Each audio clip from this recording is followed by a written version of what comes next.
মুখ্যমন্ত্রী মমতা বন্দ্যোপাধ্যায়ের ভার্চুয়াল বৈঠকের মাধ্যমে 2,57,00,000 টাকা ব্যয় করে পথশ্রী প্রকল্পের মধ্যে দিয়ে কোচবিহার শহরের রাস্তার কাজের শুভ সূচনা করলেন পৌরপতি রবীন্দ্রনাথ ঘোষ। মুখ্যমন্ত্রী মমতা বন্দ্যোপাধ্যায়ের ভার্চুয়াল বৈঠকের মাধ্যমে 2,57,00,000 টাকা ব্যয় করে পথশ্রী প্রকল্পের মধ্য দিয়ে কোচবিহার শহরের রাস্তার কাজের সূচনা করলেন পৌরপতি রবীন্দ্রনাথ ঘোষ। বৃহস্পতিবার রাজ্যের মাননীয় মুখ্যমন্ত্রী মমতা ব্যানার্জি নদিয়া জেলা থেকে শহর এলাকার পথশ্রী প্রকল্পের শুভ সূচনা করেন রাজ্যের বিভিন্ন জায়গার। ঠিক একইভাবে কোচবিহারেও কাজের সূচনা করলেন তিনি। ভার্চুয়ালভাবে 2,57,00,000 টাকা ব্যয় করে পথশ্রী প্রকল্পের মধ্য দিয়ে কোচবিহার শহরের রাস্তার কাজের শুভ সূচনা করলেন মুখ্যমন্ত্রী মমতা বন্দ্যোপাধ্যায়।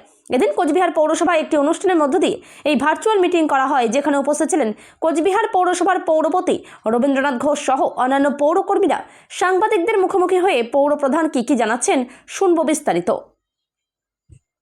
মমতা ব্যানার্জি বাংলার উন্নয়নের কাণ্ডারি।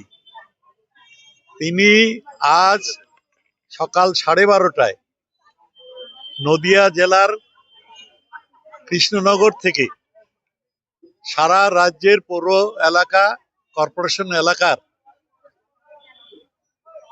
সেখানেও পথশ্রী প্রকল্পের মাধ্যমে আরবান এলাকায় বিভিন্ন যে কাজ, রাস্তা, ড্রেন বা অন্যান্য যে উন্নয়নমূলক কাজ, তার তিনি শুভ সূচনা করেছেন কাজের। এবং আমাদের কোচবিহার পৌরসভাতেও আমরা 46টি কাজ আমরা পেয়েছি। যে 46টি কাজের মধ্যে পেভার ব্লকের রাস্তা আছে, পাকা রাস্তা আছে, মানে পিচের পাকা রাস্তা রয়েছে, কংক্রিটের ঢালাই রাস্তাও রয়েছে।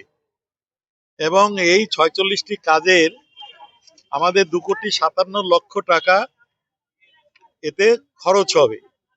এই 46টি কাজ হয়ে গেলে কোচবিহার পৌরসভা এলাকায় অনেকটাই সমস্যার সমাধান হবে, মানুষের দাবি পূরণ হবে।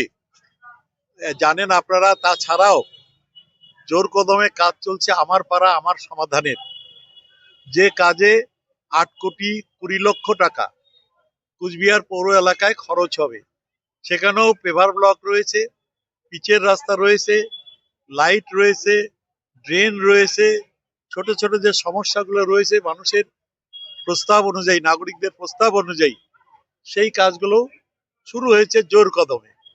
এই দুটো কাজ হয়ে গেলে কোচবিহার পৌর এলাকায় অনেকটা সমৃদ্ধ হবে। এবং তাছাড়াও পৌরসভাও কোথাও পেভার ব্লক, কোথাও পিচের রাস্তা, কোথাও ড্রেন তৈরি, এলে কাজ চলছে। বাজার উন্নয়ন, বাজার সংস্কার, এগুলো চলছেই। অর্থাৎ মাননীয় মুখ্যমন্ত্রীর নেতৃত্বে সারা রাজ্যে উন্নয়নের একটা একটা উন্নয়ন চলছে, জোরদার উন্নয়ন চলছে। যে উন্নয়নগুলো মানুষের কাছে সরাসরি গিয়ে পৌঁছাবে। আমরা মমতা ব্যানার্জিকে কৃতজ্ঞতা জানাই। এভাবে সমস্ত দিককে লক্ষ্য রেখে শহর গ্রাম উভয় জায়গাতেই উন্নয়নটা করা, মানুষের দাবিগুলো পূরণ করা, মানুষের সমস্যাগুলো সমাধান করা। আমরা আবারও রাজ্যের মাননীয় মুখ্যমন্ত্রী মমতা ব্যানার্জিকে কৃতজ্ঞতা জানাচ্ছি এর জন্য।